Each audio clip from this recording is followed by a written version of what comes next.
안녕하십니까. 혼란한 정치 시사 이슈를 술술 풀어보는 선거권의 혼술이 대선 기간에 보내드리는 대들보 대선판 들여다보기입니다. 1월 7일 금요일 오후에 인사드립니다. 어제 저녁에 윤석열 후보와 이준석 대표 극적으로 손을 맞잡았죠. 자, 그리고 이제 하루가 다 돼가는데 어제 그 순간 이후에 윤석열 후보를 걱정하는 또 국민의힘을 지지하는 이 유권자들 사이에 나오는 이야기는 두 가지입니다. 하나는 윤석열 후보가 과연 잘한 일일까? 차라리 어제 계속 골칫덩어리로 남아있는 이준석을 아예 국회의원들이 사퇴 결의를 하는 그런 상황을 그냥 놔두는 게 더 옳지 않았을까? 괜히 가서 손을 잡아준 것 아닐까? 자, 이런 것 하나.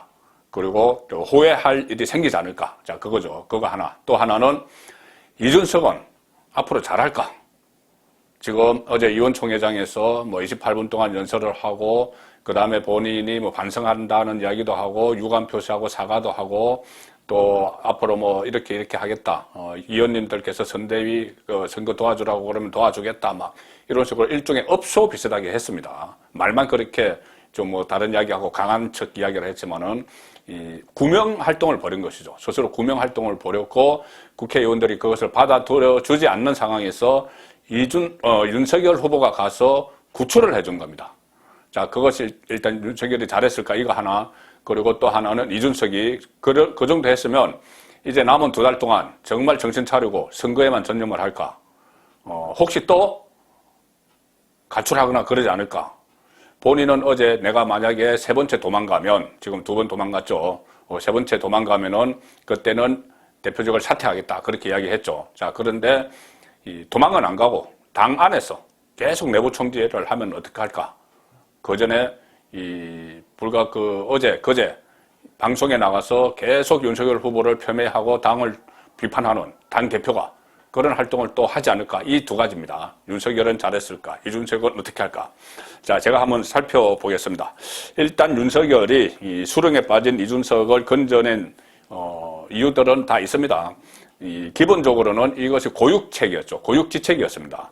먼저 김종인에 이어서 이준석마저 손을 놓게 되면은 이 두 사람이 외부에서 아주 심하게 내부를 향해서 총질을 할 겁니다. 그런 것이 또 부담이 됐고, 또 하나는 그렇게 되면은 윤석열 후보의 지휘력, 통솔력, 여기에 대해서 또 문제 삼는 말들이 막 오가겠죠.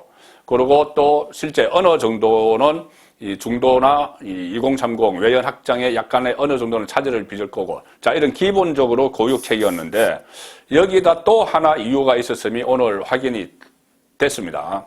홍준표 끌어들이기입니다. 홍준표. 경선 후보 2위, 지금 딴 살림 차려서 계속 윤석열을 비판하고는 홍준표 끌어들이기를 위한 조치였기도 했다.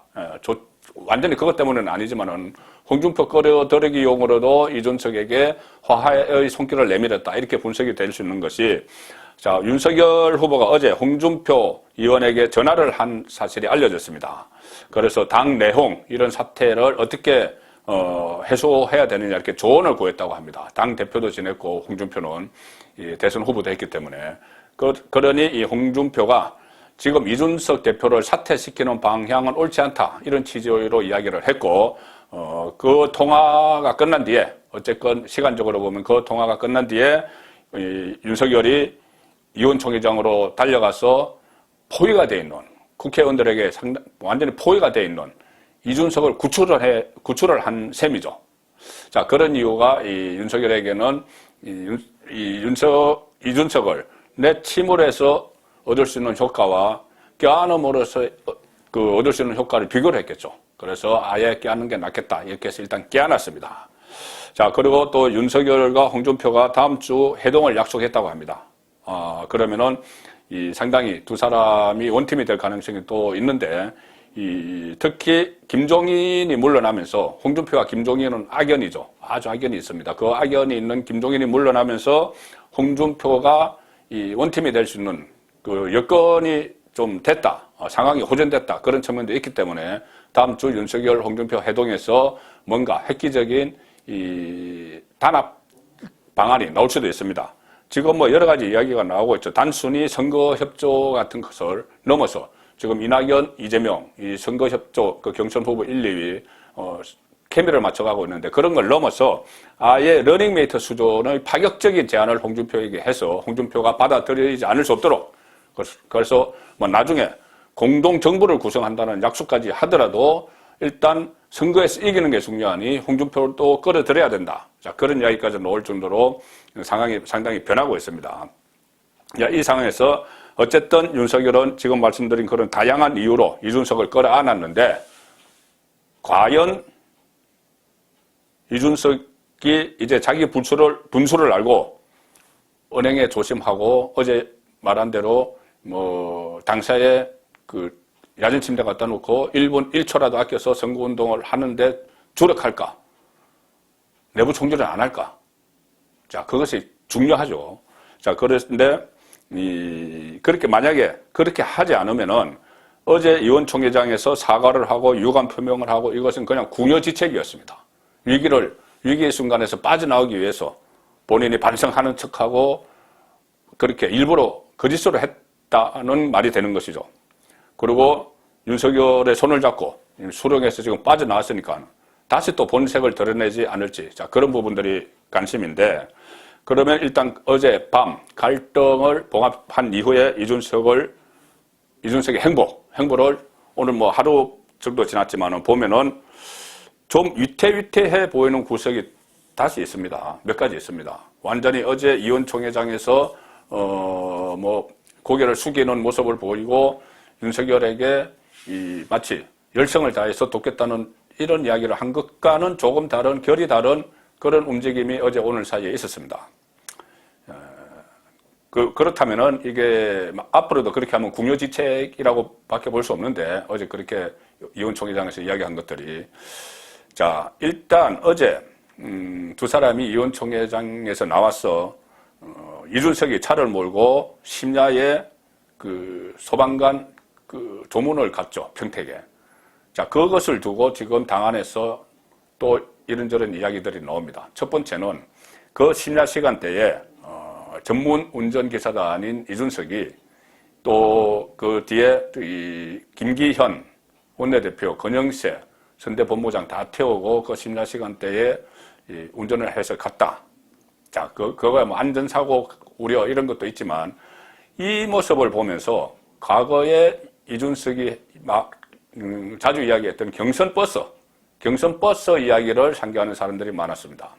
그때 본인이 대선 후보 경선의 버스 운전자다. 본인은 운전자고 이 경선버스 정치 출발론 이런 것을 이야기했죠. 그러면서 윤석열이 빨리 입당해서 타지 않으면 버스는 그냥 떠난다. 그런 논란이 한참 동안 있었습니다. 경선버스 그리고 운전자 이준석. 그런데 어제 그 모습을 보면은 마치 이준석이 운전석에 앉아서 차량 운전석에 앉았지만 이 대선 운동의 전반적인 운전자 노릇을 하겠다. 그걸 상징적으로 또 보여준 것 아니냐. 자, 이런 말까지 나오기 시작했습니다. 그것은 뭐 다르게 해석할 수도 있는 문제이기는 하지만은, 자, 오늘 그 이준석의 방송 출연이 또 시작됐습니다. 라디오에 출연해서 계속 뭐 자충우돌을 하는 그런 모습을 보이는데, 오늘 MBC 라디오 출연에서도 어제 의원총회장에서 했던 그런 모습과는 좀 다른 모습들을 보였습니다. 몇 가지 이야기를 했는데, 뭐 윤석열 후보에게 제안을 했던 선거운동 방식, 이것을 조목조목 또 설명을 한다든가, 어제 이 평택 가는 차 안에서 선거 전략을 논의를 했다. 뭐 이런 이야기를 하고, 또 심지어 차 안에서 윤석열이 도중에 가다가 피곤해서 뭐 잤다는 이야기도 하고, 또 윤석열 후보가 차 안에서 어제 여의도역에서 아침 출근길 인사를 했는데, 그런 곳에서 인사할 때 뭐라고 해야 하느냐 이렇게 나에게 묻더라. 이준석 이야기입니다. 라디오에서 또 그런 이야기를 했습니다. 윤석열 후보가 길거리 인사할 때는 어떻게 해야 되는지 나한테 묻더라. 그래서 내가 팁을 줬다. 이렇게 이야기합니다. 팁을 줬다. 한 수 가르쳐줬다는 이야기죠. 아침에는 좋은 하루 되십시오. 뭐 이렇게 하라는 등등 팁을 줬다고 이야기를 합니다. 자, 그래서 이 말을 들으면서 제가 생각했던 것은, 아니, 이준석이 뭐 선거의 달인이라도 되는가? 이준석은 지금 여태까지 국회의원 선거에 3번 나와서 3번 다 떨어졌습니다. 20대 총선, 그리고 보궐선거, 21대 총선 전부 다 노원병에 나와서 3전 3패 했습니다. 그래서 마이너스 3선 당대표 이런 이야기까지 듣죠. 그런데 마치 선거의 달인처럼 팁을 줬다. 또 이런 이야기를 또 하기 시작을 했습니다. 내부 총질도 했습니다. 아침에 또 라디오에 나가서.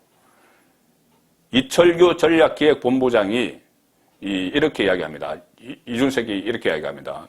윤석열 후보가 이철규 전략기획부총장이 나에게 과한 언행이 있었다면 오해를 풀라고 이철규에게 지시하겠다고 했다.